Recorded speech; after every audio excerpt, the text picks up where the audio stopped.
Ayan o, tanya medyo mga taso. Makikita nyo, pag ibababa nyo yung bangs ko, yan.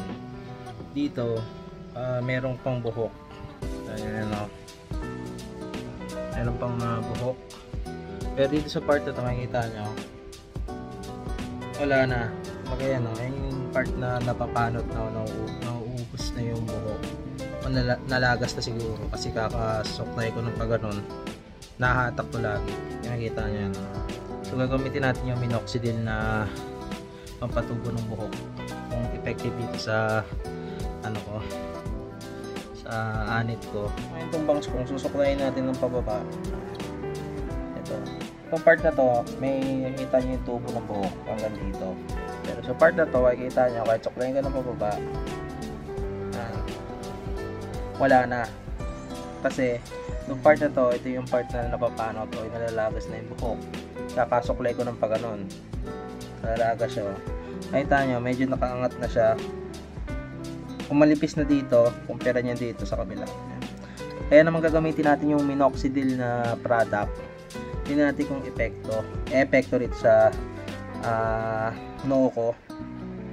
Pero sabi nila, epekto lang daw yan kung meron pang mga buhok. So kung makikita nyo, meron pang maliliit yan.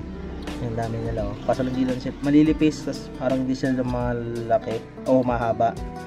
Ayan, oh. Hindi lang sila maliliit lang. So tatry natin yung minoxidil. Ayan, kita nyo. Tulad na ito, oh.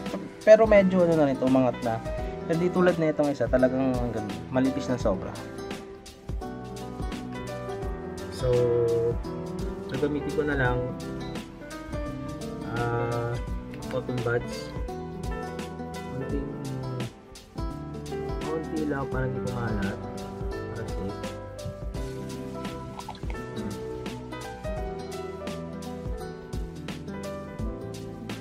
Yan, dito lagay natin sa part na to, part na medyo manipis na yung buhok.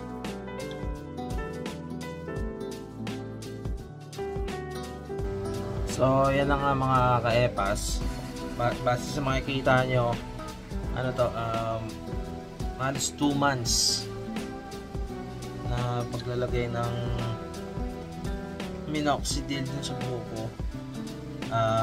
Makikita nyo tumubo na, hindi na siya parang bawas, magpapantay na yung bangs, hindi na siya kalbo dito. Yan, makikita nyo.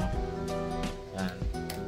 At partida, hindi ito araw-araw, hindi ko araw-araw nilalagay, parang pa sa isang linggo mga ano lang, is 2 o 1.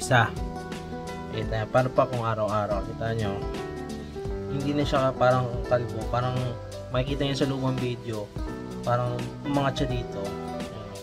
Ngayon, ano na siya, pantay. Ayan, kita nyo.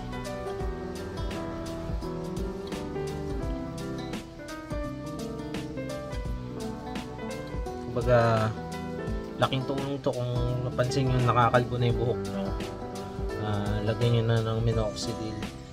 Siguraduhin nyo lang original yung mabibili nyo para hindi kayo malugi. Ayan, makapal na. Bala ko rin lagyan yung bandang taas, pero ngayon total dito lang naman yung nakakalbo, kaya dito na lalagay muna natin. Kaya dito lang muna nilalagyan ko. So yun na nga, salamat sa panonood. Pwede kayo mag subscribe, like nyo na rin tong video na to para meron tayong likes. Thank you.